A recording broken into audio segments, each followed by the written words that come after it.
Staying with the I-Team, most people who suffer from a mental illness in this country never touch the criminal justice system. They lead productive lives. But those who do break the law find themselves facing a system that still can't figure out how best to deal with them. Confusion that's costing taxpayers even more. Fox 5 I-Team reporter Randy Travis is here with his investigation. Randy. Yeah, Courtney Russ, it wasn't supposed to be this way. When the state of Georgia settled a lawsuit with the Department of Justice over abuse in state psychiatric hospitals, the plan was to build a network of community-based centers that would humanely care for the mentally ill.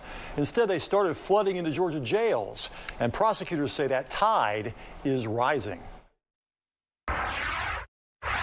We're drowning.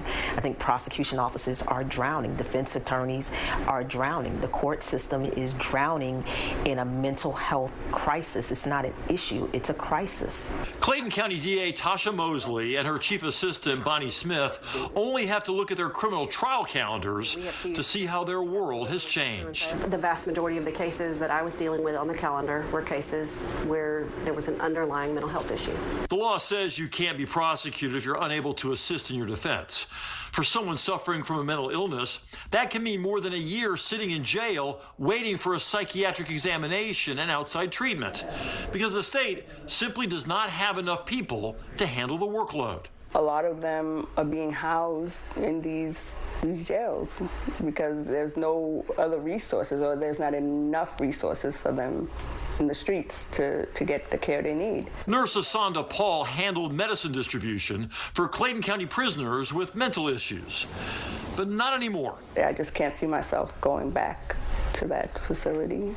All because of her violent encounter with this inmate. The story ain't matching up. Right. Lovejoy police say they caught Lavender Gresham breaking inside someone's apartment. She told them she was homeless. They took her to jail. So you're going to be charged with criminal trespass, burglary. Because she had a hold on her from another county, Gresham has sat in the mental health section of the Clayton County Jail since August, waiting to go to court. 8 months later, in April, Paul says Gresham attacked her. It was kind of like just a shocking and jarring moment, because it's like, is this really happening to me right now? Did you get hurt? Yeah, I got hurt. I was hitting my head several times with a closed fist. Gresham now faces battery and riot charges, making her ineligible for a special mental health diversion program that could have led to an earlier release. Lavender Gresham, we're told, is typical of someone with a mental illness sitting inside a Georgia jail.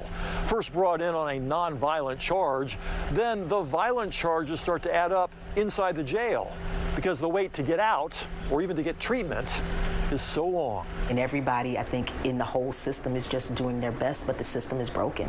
Mosley puts much of the blame on a state settlement with the Department of Justice 14 years ago that closed some psychiatric hospitals. The idea is there was going to be community services, and people shouldn't be institutionalized. They should have community-based services. But it's taken a long time to build that community-based system out. Even after recent budget increases, there's still not enough resources. Nobody wants their taxes raised. I get that. But there's a tax on us if we leave all of these people untreated and in jail, and out in the community or in jail. They're sitting in jail. Believe we're paying for them.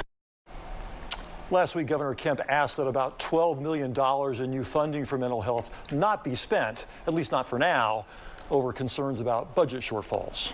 Mental health is such an important issue right now, and such a topic of conversation not only here but across the country. When talking to the DA, did she seem to have any idea what the root of this vicious cycle, so to speak, is? Yeah, there's a lot of things that go into it, but she thinks housing plays a big role, because it's really hard to justify letting someone with a mental illness get out on bond when there's no place for them to go, because guess where they wind back up again? In the jail. And the jail becomes sort of an ad hoc psychiatric hospital, a very expensive psychiatric hospital with very poor results. Yeah, well, it is a complicated issue, but it's hard to look at this. The sheriff basically said the same thing, that you put someone in solitary for that long amount of time. There's something cruel and unusual about that. Yeah, and they don't get any better, Russ. They just get worse. And that's the only place they can put them to protect the jail staff and the rest of the jail population, but it's still not any good for the person who's suffering from that mental illness. Yeah, it's a really important issue to talk about. Sure is. Randy, thanks. Thanks, Randy. You bet.